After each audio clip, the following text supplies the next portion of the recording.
कहता है आसमां में सुराख नहीं, एक पत्थर तो तबीयत से उछालो यारो।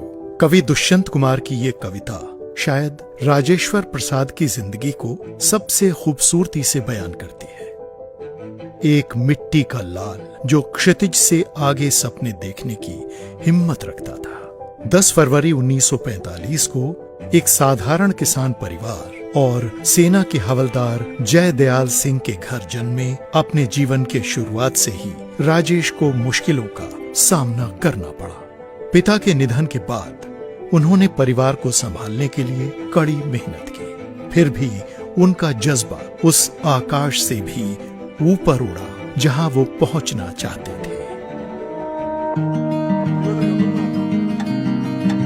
राजेश के सपने उन्हें दिल्ली ले, जहां उन्होंने अपनी स्कूल और कॉलेज की पढ़ाई की और कड़ी मेहनत परिवार का सहारा बने। 29 अक्टूबर 1966 उन्हें भारतीय वायुसेना फाइटर पायलट बनाया। 1971 तक फ्लाइट लेफ्टिनेंट के रूप में राजेश पायलट ने भारत पाकिस्तान युद्ध हंटर विमान उड़ा आसमान।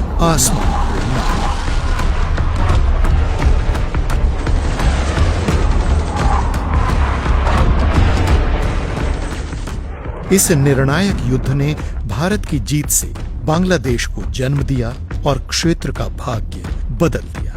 पूर्वी सीमा पर उन्होंने खतरनाक बमबारी मिशनों को अंजाम दिया।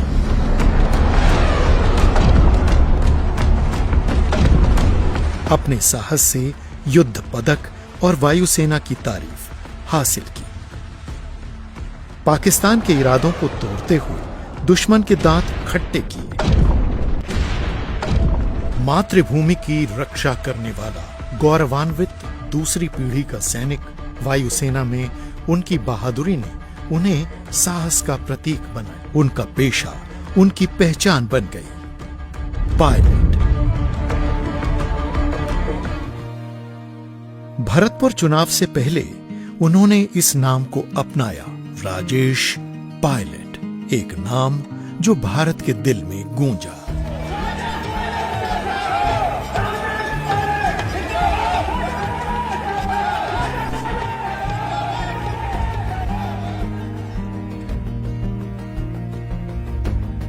उन्नीस में इंदिरा गांधी से प्रेरित होकर राजेश ने स्क्वाड्रन लीडर के रूप में वायुसेना छोड़ी और राजनीति के जरिए देश की सेवा शुरू की। इंदिरा गांधी ने उनके साहस, समर्पण और निष्ठा से प्रभावित होकर उन्हें भरतपुर से कांग्रेस के टिकट पर चुनाव लड़ने को कहा। 1980 में उन्होंने भरतपुर से लोकसभा चुनाव जीता और अपनी संसद की पारी की शुरुआत की। बाद में दौसा का प्रतिनिधित्व करते हुए वो किसानों और ग्रामीण समुदायों की बुलंद आवाज बने। और भावना जब ही जुड़ेगी जब जो लोग इस माहौल से गुजर चुके होंगे, जिन्हें गरीबी का और ग्रामीण क्षेत्र की तकलीफों का पता होगा।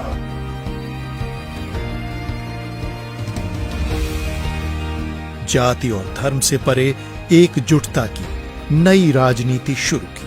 पूरे समर्पण के साथ राजेश पायलट ने कांग्रेस पार्टी को जमीनी स्तर पर मजबूत किया, कार्यकर्ताओं को जोड़ा और कांग्रेस पार्टी की सोच को भारत के हर कोने तक पहुंचाया। एक नेता के रूप में उन्होंने पार्टी की नींव को और मजबूत किया, युवा नेताओं को भविष्य के लिए तैयार किया।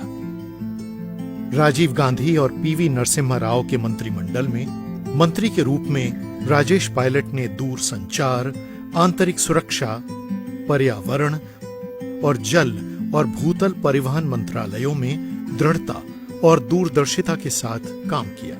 दूर संचार मंत्रालय में उन्होंने भारत में टेलीकॉम क्रांति की नींव रखी। एसटीडी बूथ, मोबाइल टेलीफोन और लैंडलाइन के माध्यम से उन्होंने देश के हर कोने को फोन से जोड़ने का सपना देखा।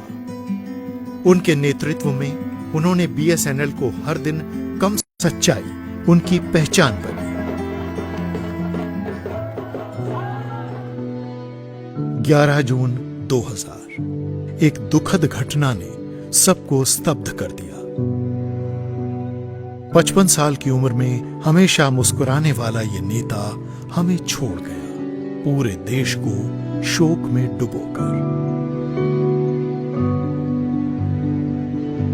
दौसा में अपने निर्वाचन क्षेत्र और अपने लोगों के बीच उनका दुखद अंत हुआ। उनकी मृत्यु ने दौसा, राजस्थान और पूरे भारत को सदमा पहुंचा दिया। उनकी ताकत, ईमानदारी और जनसेवा की विरासत आज भी बनी हुई है। एक नेता की असली पहचान यह है कि उन्हें उनके जाने के बाद कैसे याद किया जाता है। राजेश पायलट सिर्फ एक पायलट, मंत्री या नेता नहीं थे। वो एक मिट्टी के सपूत थे जो एक छोटे गांव के शांत खेतों से उठकर भारत के तमाम बड़े पदों तक पहुंचे। एक ऐसे इंसान जो लोगों के लिए जिए। उनका साहस, ईमानदारी और उपेक्षित लोगों के लिए प्यार ने कांग्रेस को मजबूत किया और पूरे देश को प्रेरित किया। उनकी हमेशा मुस्कुराने वाली शख्सियत और आशावादी व्यक्तित्व ने भारत पर गहरी छाप छोड़ी। आज उनकी विरासत उन लोगों के दिलों में उड़ान भरती है जिनके लिए उन्होंने लड़ाई लड़ी और जीवन समर्पित किया।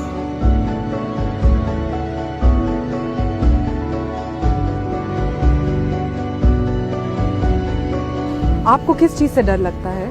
भगवान से। आप अगले जन्म में क्या बनना चाहेंगे? जो भगवान बना दे।